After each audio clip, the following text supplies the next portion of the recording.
Good afternoon. I'm your host, Dan Edwards, with Real Conversations, and I am here with Sunny Burruss, top real estate agent here at Keller Williams Bothell. Welcome to Real Conversations. Thank you. All right, so we are going to jump right in. First, I always ask everybody, tell me about the house you grew up in. Oh, well, I grew up in a few different houses, but my most memorable one would be the one I grew up in, Snohomish.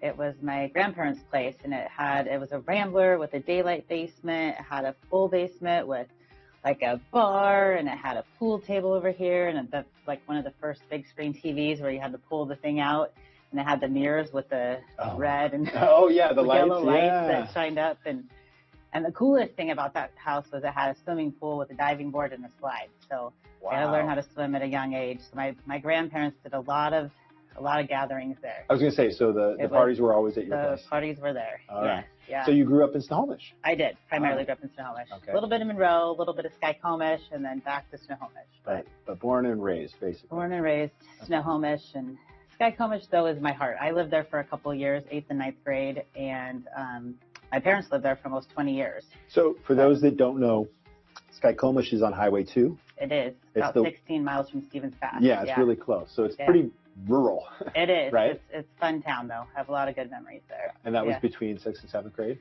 8th and 9th. 8th and 9th grade. 8th and 9th grade, yeah. Okay. Mm-hmm. And then you moved to Snohomish after that? Back to Snohomish, back in with my grandparents, and graduated from Snohomish. So back in the day, your parents just let you go do whatever and then come back when the lights are home? Yeah, when pretty the much. lights went out, yeah? I was the kid who got straight A's. I followed the rules. I still went to the kegers on the weekends, but for the most part, I could write my own letters because I knew how to write my mom's signature, and I would just call her and let her know. I wrote a letter saying I'd be late to school or I needed to get out of school early for whatever you called reason. her? I would call, let her know that I was writing a letter and signing her name. So in case the school called, she would say, yeah, I wrote the letter. Oh, okay. So, yeah. Right. So you learned leverage early on. I did. How to use that. Okay, so then where'd you go to high school? Snohomish High School. Snohomish High School. Mm-hmm. Graduate. What is I don't know the alma mater. Panthers. Actually, while I was in high school, I did the Running Start program. I did 1 year at Everett Community my junior year, and then my senior year, I went back just to high school. I wanted to just kind of enjoy the last year of school. Mm-hmm. And then I went to Central Washington University for a year.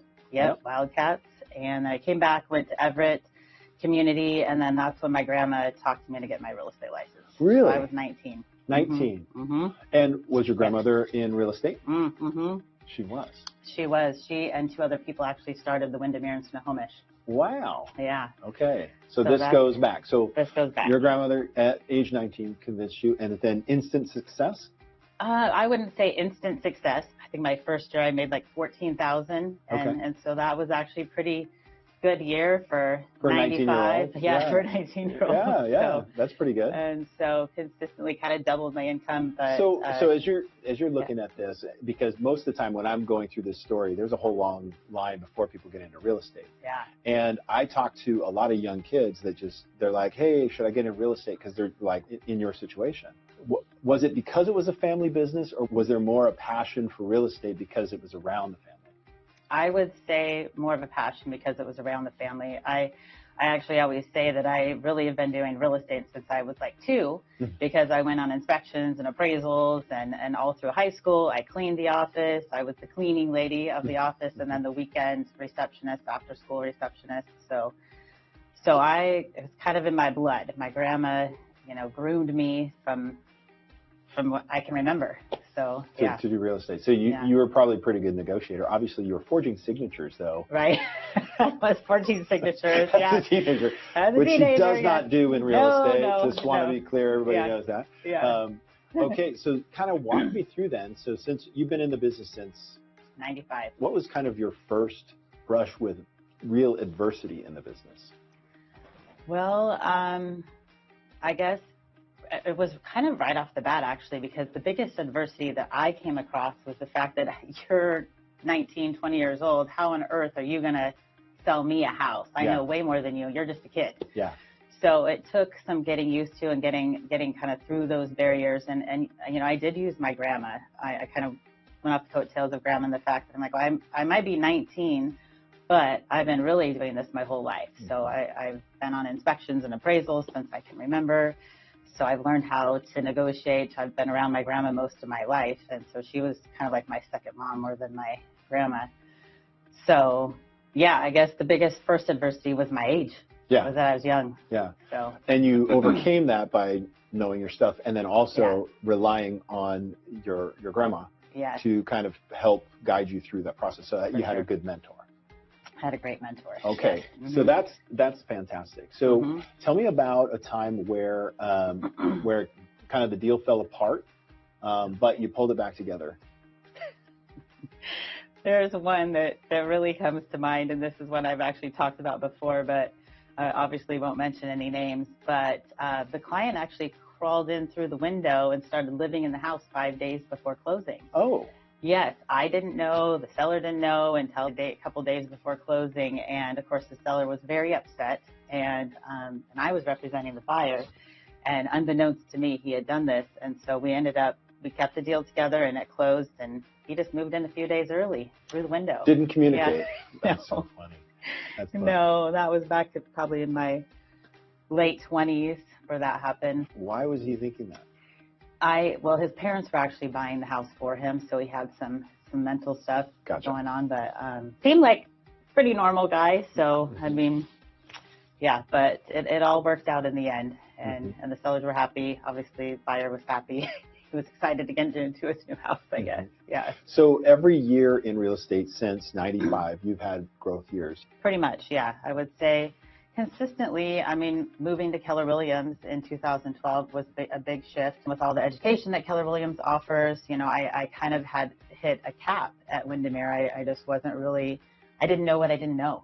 And so moving to Keller Williams was a big culture change and education change. And so since moving to Keller Williams, my business has grown a lot more because I've been more focusing on helping clients and helping everybody as a whole rather than just, you know, the next deal, I would say, you know. So if you're to evaluate, and I think, you know, if you're to evaluate the idea, because I get a lot of people that will say the reason a lot of people should start at Keller Williams, but you came here, and I picked up a little bit on it, is you're more focused on the customer experience now than the next deal. Absolutely. One of the things on my favorite paper that I hand out to my clients is on the last line is that you're stuck with me for life. So that's cool.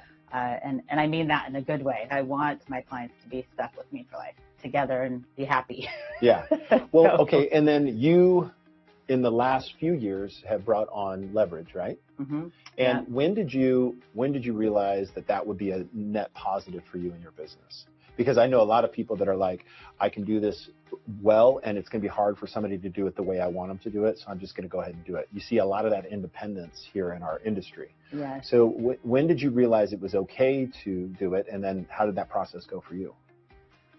Well, again, I guess moving to Keller Williams, I realized that was, I had never even thought of bringing on an assistant or somebody to help me with showings prior to even coming to Keller Williams and taking like the bold class and learning different education that Keller Williams offers. I had never thought about that. It wasn't even a thing. And so then moving here, I realized, hey, I'm going to hire a transaction coordinator, which was the first. That was just automatic. When you came here, you're like, hey, I'm going to do this. Yep. Okay. I hired Simona, and she's still with me since I moved to Keller Williams. And that was like huge aha. I was like, oh my gosh, all this time I've been wasting where I could be really more time focusing on my clients, the people, the time, rather than focusing on, you know, all the side paperwork that really Simona does better than me anyway.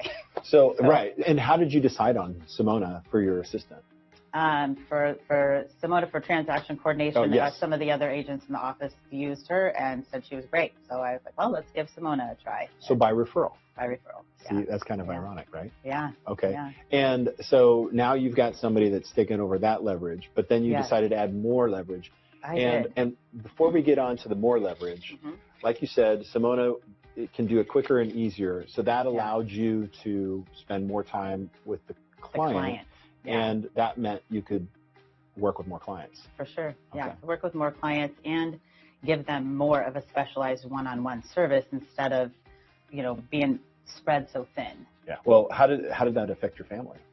Well, at that time I didn't have any kids. And so I was just in the process of, you know, we've been trying to have kids. And so it was actually 2 years later that my daughter was born after I moved to Keller Williams. And so that even became a huge, huge, big, important, and still is the biggest driving factor in me having leverage, having an assistant. So now I do have Simona, and then hired Carolyn, which I've hired a few other people have come before Carolyn. I tried buyer's agents, tried showing agents, and I had another assistant, Chris, who was amazing, and then she decided to go on her own and do different things. And so she actually trained Carolyn, who's my assistant now. Okay. And Carolyn is phenomenal. I tell her every day how much and grateful I am for her, because not only is she amazing with our clients, but she also has given me that ability to provide the level of service that I provide. I'd even say her level might be a little bit higher than mine even, right? And that she gives that amazing level of service to our clients. And biggest thing, allows me to spend a little more time with my family and really enjoy and be present with my family. Yeah. So and it's, I mean, that's why we do this, right? I was just going to say, there comes a point we got to have a reason why. Yeah.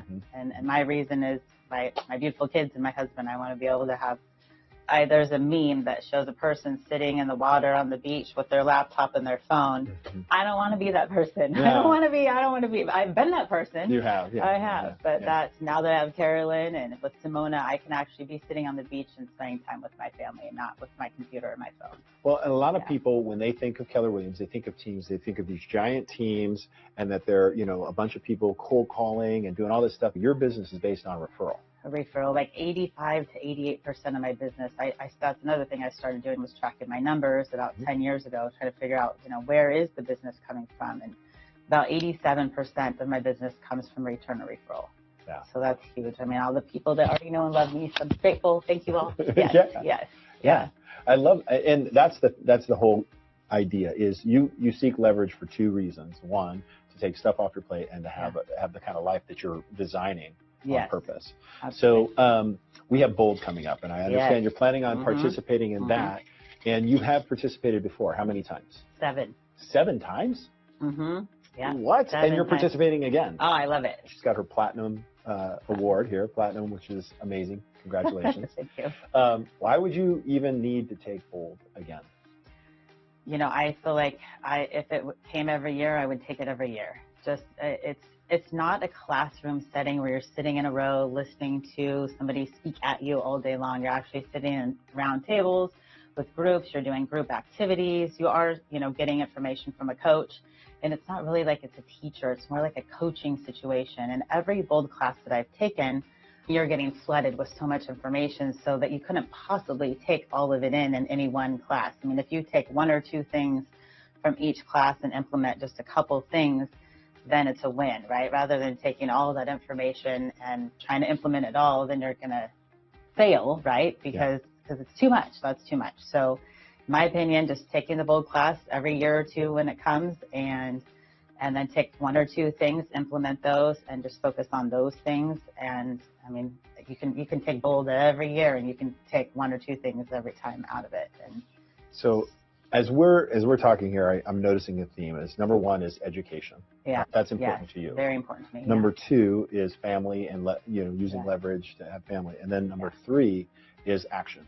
Yes. So taking action is that when you go to learn, right? I think a lot of people say, well, yes, you can go to, family reunion, you can go to these things, but if you don't actually take action. So I know you were at family reunion, which was, Keller Williams annual conference where we get a lot of information. So what is something that you added to your business after family reunion?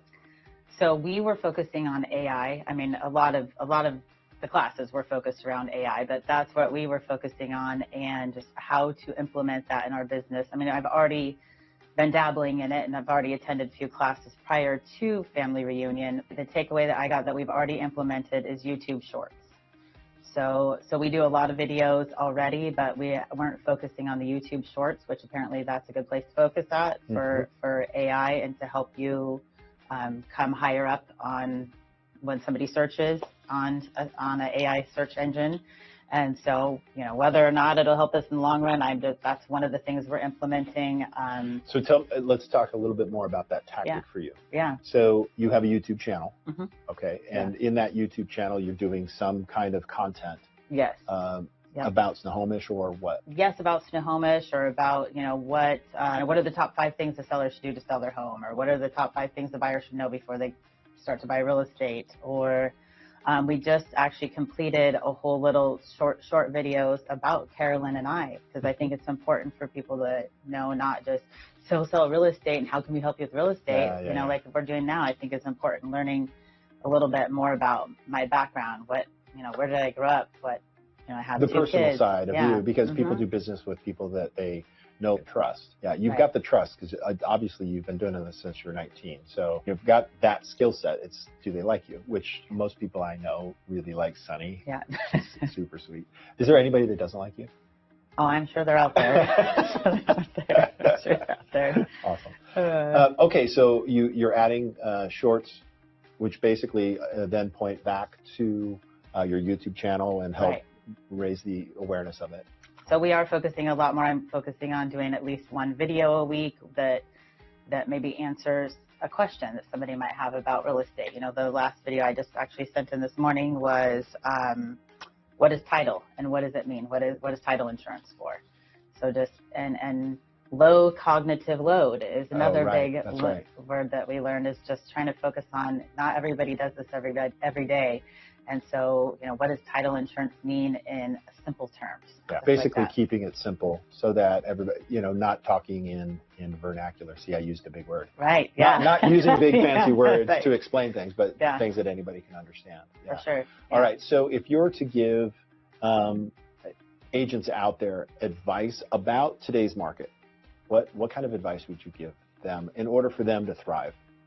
So, not just in today's market, in any market, my baby is my database.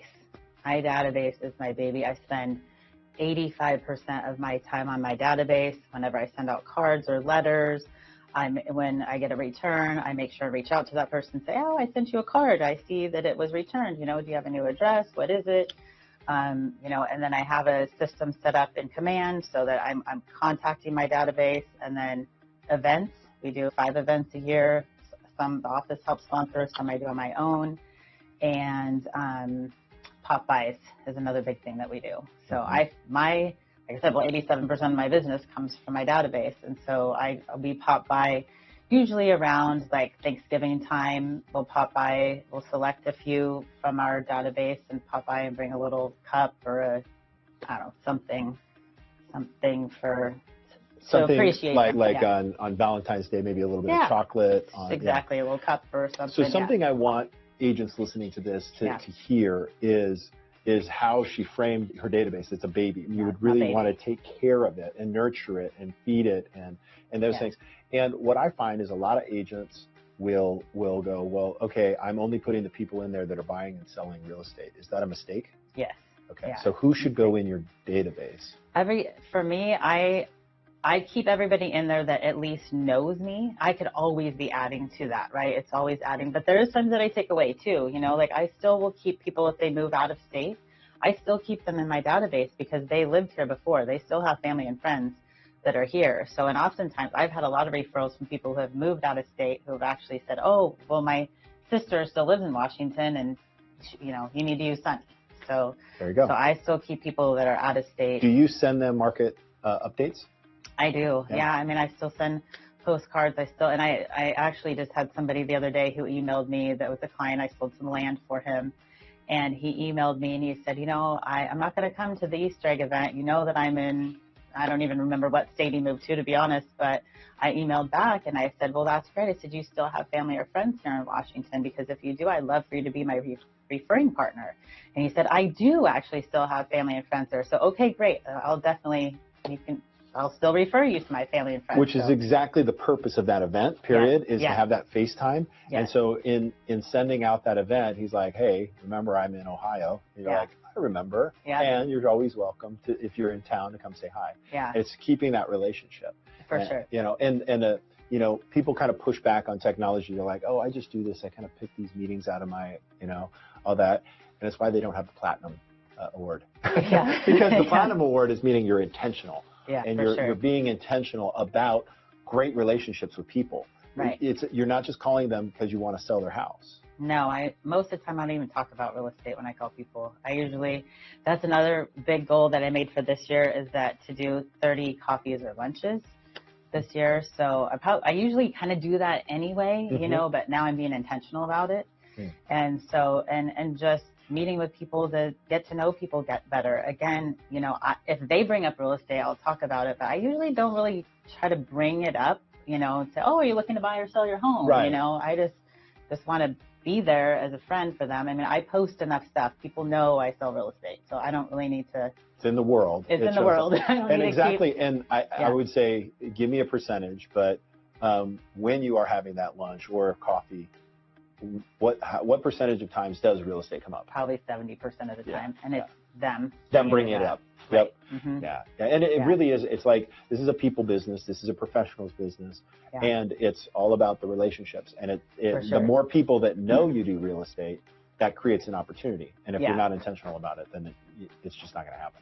Well, and that's it too, again, going on Facebook or different, social medias and stuff, I back a few years ago, they're like, oh, you need to post everything only on your professional page. And I went against the grain. I disagreed with that. I was like, I think people want to know who I am and my business too. So I do have my professional page that pretty much only professional stuff gets posted, but I have my primary Facebook page and Instagram page that's where I post everything. I post about my kids, post about my business, post about my vacations, videos. I am doing more videos now. Yeah. Even though I'm going to get out of the comfort. And this will be a short, so we'll be able to give that to you. Okay. Well, let the people on camera know how to get a hold of you, whether they're a real estate agent wanting to know more information about Keller Williams, or a buyer, seller, whatever. For sure. Okay. So I'm Sunny Burruss. My direct line is 425-239-4547. And then also my email address is sunnysellswa, that's plural cells, at gmail.com. And then also my website is sunshineluxuryproperties.net or .com, either one. So awesome. Sunshineluxuryproperties.com. Yeah. Thank you so much for being on. Thank you for having me. Yep. Appreciate it.